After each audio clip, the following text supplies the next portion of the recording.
L'idée de la mise en place de la culture du raisin a commencé au Canada.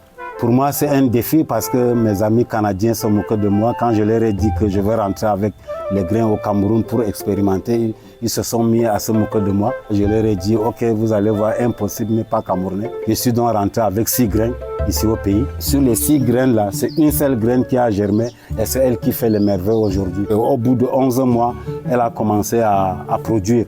Et avec mes petites connaissances de santé, j'essayais un peu d'appliquer sur elle. Et c'est comme ça que ça a pris. Je suis donc passé à l'étape supérieure, comme vous voyez là, en créant donc une vaste pépinière. Le petit nom qu'on m'a donné au Canada, c'est l'homme des situations. Pour eux, c'est incroyable. Bonjour Brut, bienvenue sur mon site de production du raisin. Je suis Boubacar Amadou.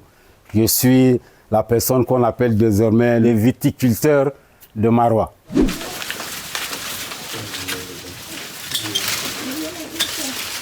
Aujourd'hui, comme vous voyez là, j'ai pu, sans être agronome, développer des variétés de 6 mois. En temps normal, la vigne, pour qu'elle produise, c'est environ 2 à 3 ans pour voir les premières grappes. Mais de par mon expertise, mon ingéniosité, j'ai réduit la durée de production à 6 mois aujourd'hui. Il faut vraiment élaguer pour aérer les branches.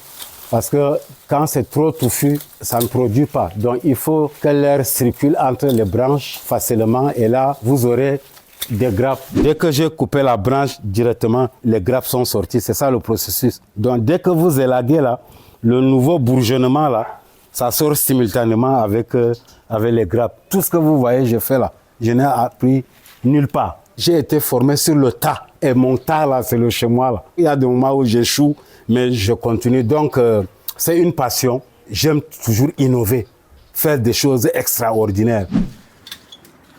J'ai créé un microclimat. J'ai constaté que chez nous ici, ce qui assèche le sol, c'est les vents violents. Il faut donc amortir la vitesse. C'est pour ça que si vous constatez, aux 4 coins de ma maison, il y a les arbres fruitiers de grande taille. J'ai mis 7 camions de sable fin pour maintenir l'humidité. De manière à ce que lorsqu'on pompe de l'eau, ça maintient une certaine température. Les graines viennent directement du Canada où il fait excessivement froid. Donc il fallait créer un microclimat qui sied avec elle. Pour le moment, je ne vends que les boutures et les plants. Mais les fruits, c'est gratuit. Tout ce qui a été produit de l'autre côté, là, c'est les gens qui ont raflé. Ma maison est devenue comme un site touristique. Tous les jours, là, les gens viennent fouiller. Dès qu'ils voient une grappe qui est mûre, là, on coupe. Mon objectif, c'est d'abord faire connaître. Vous savez que ce n'est pas à la bourse de tout le monde. C'est excessivement cher ici. Or, les gens ont envie de goûter. Mon rôle, c'est de permettre à quelqu'un qui n'a même pas un franc de goûter au raisin. Et en goûtant, peut-être qu'il peut faire maintenant des économies pour carrément venir prendre une plante et aller mettre ça chez lui. C'est ça en fait ma vision, quoi. Aujourd'hui, je couvre toutes les 10 régions du Cameroun. Et je vais même vous surprendre. Les commandes viennent plus d'ailleurs que localement. Aujourd'hui, je livre au Tchad, je livre au Nigeria. J'ai aussi également reçu les commandes du Togo. Et ce qui fait à ce que ce soit sollicité, c'est que moi, je prélève les boutures sur les branches qui ont produit. Donc, c'est déjà une garantie que ta bouture, ta vigne va produire. Vous avez ici 2 grappes de raisin. Là, ce n'est pas encore mûr.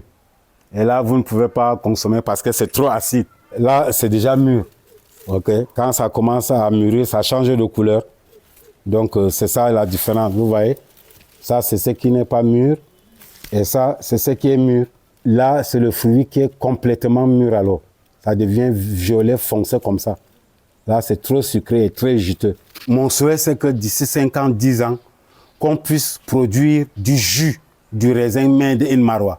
C'est ça mon ambition maintenant. L'histoire retiendra que le premier producteur du jus du raisin made in Cameroun, c'est un monsieur du Septentrion et il est de Marois.